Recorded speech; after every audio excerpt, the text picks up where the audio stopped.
Hi everyone, मेरा नाम है Prashant, mentor of thousands of students. और आज बात कर रहे हैं मैथ की लास्ट मिनट स्ट्रैटेजी के बारे में। देखो, मुझे पता है तुम्हारा भी एसएसटी का एग्जाम था।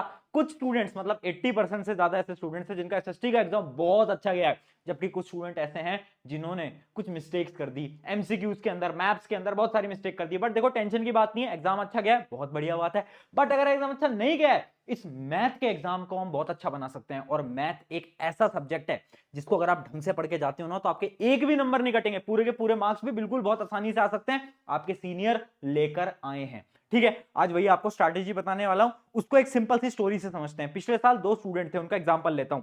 एक स्टूडेंट और दूसरा स्टूडेंट, इन दोनों ने मैथ की प्रिपरेशन बिल्कुल सेम लेवल की करी, बिल्कुल सेम लेवल की। बट जब रिजल्ट आया, ये जो पहला स्टूडेंट था, इसके मार्क्स बहुत ज्यादा, इसके मार्क्स बहुत कम। ऐसा क्यों? क्योंकि आखिरी का जो टाइम था ना प्रिपरेशन के, वो जो लास्ट के एक दो दिन होते हैं, उसके अंदर इस दूसरे स्टूडेंट ने कुछ गलतियां करी, कुछ मिस्टेक्स करी।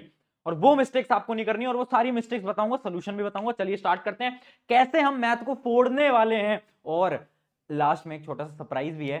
13th ऑफ मार्च जब आपका आखिरी पेपर है आईटी या जिनका भी एआई वगैरह का है, उस पेपर में एक बहुत प्यारा 13 तारीख को सरप्राइज आने वाला है, वो भी बताऊंगा लास्ट में। चलो बात करते हैं पढ़ना कैसे है, फटाफट से पढ़ते हैं, टाइम थोड़ा कम है। तो देखो, आपको क्या करना है, 90% बच्चों ने क्या गलती करते हैं। और वो जो स्टूडेंट 2 था, वो जो मैंने आपको एग्जांपल दिया, उसने क्या गलती करी? उसने क्या करा, उसने सिर्फ और सिर्फ क्वेश्चन प्रैक्टिस करी। बट याद रखना, math is not only about questions, math is about concept plus questions. बच्चे क्या करते हैं, भैया मैथ का पेपर है, कैसे करें भैया, क्वेश्चन लगा लेते हैं। और बहुत सारे बच्चे तो क्वेश्चन रटते हैं। भैया रटने नहीं है सवाल, रटो मत। क्योंकि एग्जाम के अंदर अगर एक नया सवाल आया, हिल जाओगे, हिल जाओगे। और बोल रहा हूं, मैथ का पेपर थोड़ा सा टफ साइड पे रहेगा, तो अपनी प्रिपरेशन को थोड़ा बहुत बूस्ट करो, टाइम लगाओ। पढ़ना कहां से है, तुम्हारे शोभित भैया मैराथन लेकर आए हैं। नेक्स्ट टॉपर की टीम तुम्हारे लिए साथ है। साइंस में मैथ है, एसएसटी में दिगराज सर, और मैथ में तुम्हारे शोभित भैया। मैथ्स बाय शोभित निर्वाण उनका चैनल है, मैं लिंक दूंगा डिस्क्रिप्शन के अंदर। उसमें उनकी पूरी मैराथन, पूरा शेड्यूल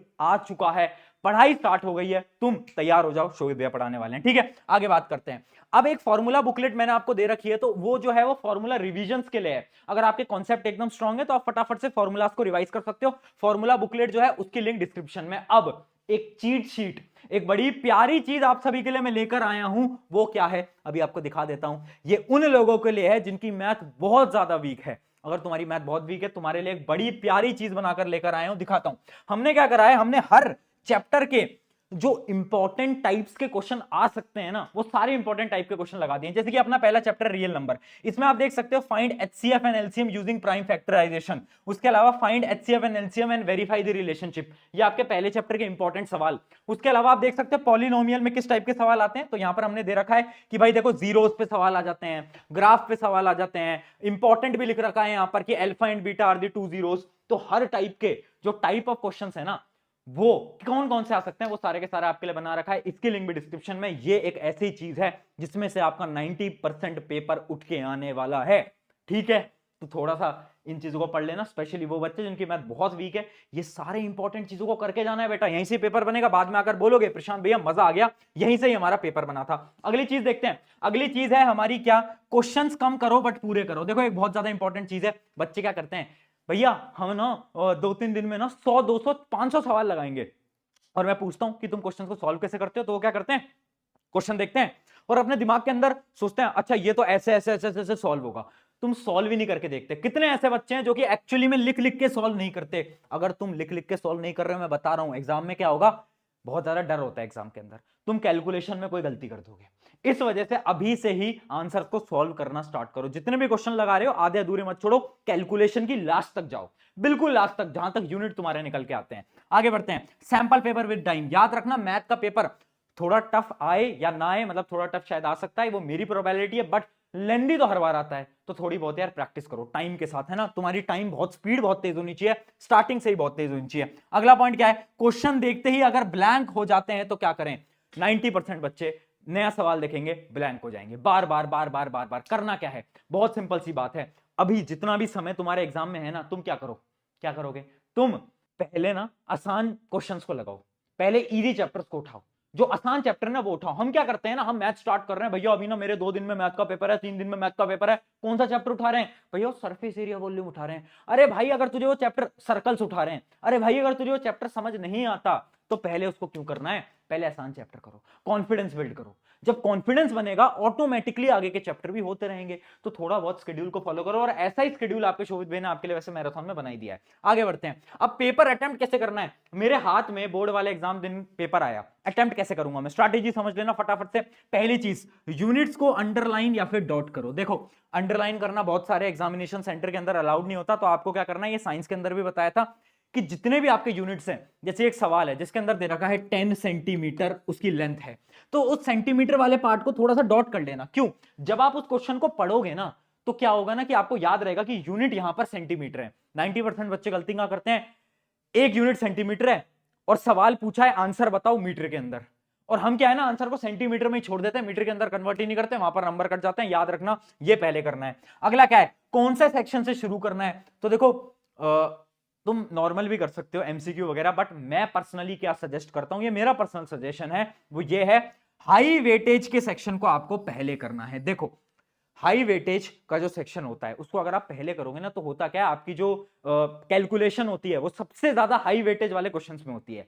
अब अगर आप हाई वेटेज वाले क्वेश्चंस ही पहले कर लोगे ना तो भैया क्या होगा, वो कैलकुलेशन वाली प्रॉब्लम खत्म हो जाएगी, फिर आप एमसीक्यू वगैरह तो लास्ट में भी कर सकते हो, कोई प्रॉब्लम नहीं आएगी। बट एक चीज और याद रखना, आपको स्टार्टिंग ऑफ द पेपर में इजी सेक्शन को अटेम्प्ट करना है। अब इमेजिन करो एक सेक्शन जो कि तुमने सवाल देखे और तुम्हें लग रहा है यार ये सवाल तो बहुत टफ है, ये तो मुझसे हो ही नहीं पाएंगे, तो उस सेक्शन को पहले अटेम्प्ट मत करने बैठ जाना, क्योंकि अगर एग्जाम के स्टार्टिंग में ही आपका कॉन्फिडेंस यहां से यहां पर आ गया ना भैया, गेम ओवर, गेम ओवर। इसलिए पहले वही सेक्शन अटेम्प्ट करो जो कि तुम्हें लग रहा है यार ये तो मुझे पूरा आता है, रीडिंग टाइम पे पता चल जाता है ना ये तो मुझे आता है, उस सेक्शन को अटेम्प्ट करो, है ना। और प्रोबेबली जो हाई वेटेज है उसको सबसे पहले हमें अटेम्प्ट करना रहता है। अगला देखते हैं, रफ वर्क स्ट्रेटेजी, बहुत इंपॉर्टेंट, साइंस के पेपर में भी बताया था। देखो करना क्या है, बहुत सिंपल सी है, आप जो आपका एग्जामिनेशन शीट है उसके लास्ट में रफ हेडिंग डालकर रफ वर्क करते होगे ना, तो आपको क्या करना है, जैसे कि इमेजिन करो आप क्वेश्चन नंबर 17 सॉल्व कर रहे हो, अब क्वेश्चन नंबर 17 का आपने रफ वर्क करा, ठीक है, तो उसके सामने 17 नंबर लिख लेना, और जैसे आपने यहां पर रफ वर्क किया और उसके बाद उसे एक ऐसे बॉक्स के अंदर कैद कर लेना। उससे क्या होगा, इमेजिन करो आप लास्ट में अपने पेपर को चेक कर रहे हो, ठीक है, तो अब आपको क्वेश्चन नंबर 17 की कैलकुलेशंस को चेक करना है, तो अब वापस से सारी कैलकुलेशन नहीं करोगे, इतना टाइम नहीं होता। आप क्या करोगे, रफ पेज पे जाओगे, क्वेश्चन नंबर 17 लिखा हुआ है, यहां पर कैलकुलेशन करी हुई है, उस पूरी कैलकुलेशन को फटाफट से चेक कर लोगे, क्या मैंने सही कैलकुलेट करा है, ठीक है आंसर सही है, आगे बढ़ते हैं। बहुत इंपॉर्टेंट, बहुत इंपॉर्टेंट, जितने भी रफ आप वर्क कर रहे हो ना उसको ऐसे सर्कल बनाकर लास्ट पेज पे ऐसे नंबरिंग डाल के रखना, ताकि लास्ट में चेक करना हो तो आसानी हो। बहुत इंपॉर्टेंट स्ट्रेटेजी है, टॉपर इसको फॉलो करते हैं। आगे देखते हैं, पेपर प्रेजेंटेशन बताने के लिए कुछ खास नहीं है, एसएसटी वगैरह में बहुत पेपर प्रेजेंटेशन कर चुके हो, एक दो चीजें बता देता हूं। पहली चीज, फाइनल आंसर इन बॉक्स, याद रखना एक बक्सा बना देना, फाइनल आंसर जैसे कि 10 सेंटीमीटर भैया, तो ऐसे ना हम एक बॉक्स के अंदर क्लोज कर देंगे। अगला देखते हैं, राइट एवरी फॉर्मूला, याद रखना एग्जामिनर एक छोटा बच्चा है, छोटा बच्चा है, उनको हर एक चीज बताओ कि भैया sine square plus cos square is equal to 1, ये भी बताना है, सब बताना है। आगे बढ़ते हैं, डायग्राम बनाओ। अब तुम पूछोगे भैया डायग्राम कहां है मैथ में, डायग्राम है, आपका चैप्टर है ना जिसके अंदर आप बोलते हो कि भैया एक बिल्डिंग यहां है, एक बिल्डिंग यहां है, उसके टॉप से इसके बॉटम पे एक एंगल बन रहा है, इसके टॉप से इसके बॉटम पे एक एंगल बन रहा है, याद आ गया। तो ये जो सारे डायग्राम होते हैं, सर्कल के जो डायग्राम होते हैं सब बनाने हैं। और सबसे इंपॉर्टेंट पॉइंट जिसमें बच्चे अपने नंबर गवाते हैं वो है एंगल को डिफाइन करो, एंगल को डिफाइन करो। देखो जैसे कि इमेजिन करो एक ट्राइंगल है, अब उस ट्राइंगल में आप एक एंगल ले रहे हो यहां पर एंगल ए, तो उसको ना डिफाइन करना पड़ेगा कि let angle A of this triangle, तो बताओ अपने आंसर के अंदर कि ये हमने एंगल ए लिया है, एंगल को डिफाइन करो, है ना। ऐसा नहीं कुछ भी लिख रहे हो और फिर एंगल को डिफाइन भी नहीं कर रहे हो आंसर के अंदर, भैया एग्जामिनर यहां पर नंबर काट लेते हैं, बोलेंगे एंगल तो डिफाइन ही नहीं है, कौन सा एंगल की बात कर रहे हो, तो याद रखना एंगल डिफाइन करेंगे। अगले पॉइंट देखते हैं, अगला है हमारी कुछ फाइनल टिप्स। पहली फाइनल टिप, 13 मार्च को एक सरप्राइज आ रहा है, ये बड़ा ही प्यारा सरप्राइज है, सभी 11th क्लास में जाने वाले स्टूडेंट्स के लिए एक सरप्राइज मेरे ओर से आप सभी के लिए। 13 मार्च को हम मिल रहे हैं, last video for class 10th, वो लास्ट वीडियो होगी। अभी इसके बाद जब आपका मैथ का पेपर होगा, आईटी और एआई के लिए भी मैं स्ट्रैटेजी लेकर आऊंगा। अब सुनो इंपॉर्टेंट टिप, सबसे पहले है टाइम मैनेजमेंट। बेटा टाइम मैनेज करो, मैथ का पेपर लेंदी रहता है हर साल, कभी भी ऐसा कोई साल नहीं बीता जब मैथ का पेपर आया हो और बच्चों ने 2 घंटे के अंदर निपटा दिया हो, कभी नहीं, लेंदी रहता है। और अगर तुम्हारी कैलकुलेशन स्लो है, अगर तो आपकी कैलकुलेशन बहुत स्लो है, तो याद रखें कैलकुलेशन फास्ट बनाओ। कैसे बनाओगे, जितने भी सवाल अभी प्रैक्टिस कर रहे हो सबको पूरी पूरी कैलकुलेशन के साथ करना है, आधी अधूरी कैलकुलेशन मत देखो, पूरी कैलकुलेशन के साथ सॉल्व करो। अगला पॉइंट है, दोस्त से दूर रहो, और बहुत इंपॉर्टेंट, पता है क्यों, देखो होगा क्या, आपका एक दोस्त है वो आपको फोन करके बोलेगा कि यार सुन तेरी मैथ में प्रिपरेशन कितनी हो गई, तुम बताओगे कि मैंने ये चैप्टर कर लिया। अब तुमसे बोलेगा यार तूने वो ना ट्राइंगल्स का वो सवाल देखा आर.डी. शर्मा वाला, अब तुम डर जाओगे यार, हाँ यार ये तो मैंने सॉल्व ही नहीं करा यार, ये सवाल तो नहीं आ जाएगा। इसलिए कह रहा हूं दोस्तों से बात मत करना इस समय पर, अपना आराम से पढ़ाई करते रहो, क्योंकि तुम्हारे 4 दोस्त बोलेंगे यार ये सवाल करा, वो सवाल करा, आर.एस. अग्रवाल करी, ये करा, वो करा, तुम कंफ्यूज हो गए। इसलिए भैया कंफ्यूज नहीं होना है, तुम जितना पढ़ रहे हो उस पर फोकस रहना है हमें। प्रीवियस ईयर क्वेश्चन कर रहे हो, छोड़ बेगी मैराथन देख रहे हो, उस पर फोकस रहना है हमें। हमें इधर उधर नहीं भागना, हमें यहाँ वहां नहीं भागना कि हम सोच रहे हैं कि यार भैया यार मेरा दोस्त तो आर.डी. शर्मा कर रहा है, मैं भी आर.डी. शर्मा, नहीं, उसकी बात नहीं माननी, हमें अपने अकॉर्डिंग पढ़ाई करनी है। तो इस समय पर स्पेशली मैथ के पेपर में दोस्तों से दूर रहो, क्योंकि अगर तुम्हारे किसी दोस्त ने तुम्हें कोई टफ सवाल दिखा दिया ना तो तुम्हारा सारा कॉन्फिडेंस उड़ जाएगा। तो ये हमारी सारी टिप्स थी, और आज आखिरी स्ट्रैटेजी वीडियो नहीं है, इसके बाद एक और स्ट्रैटेजी वीडियो आएगी, और आज आपको कमेंट कर देना है मैथ फोड़ेंगे, साइंस फोड़ी, एसएसटी फोड़ी, और अब बारी है मैथ फोड़ने की, कमेंट कर देना मैथ फोड़ेंगे। शुक्रिया एवरीवन, मेरा नाम है प्रशांत।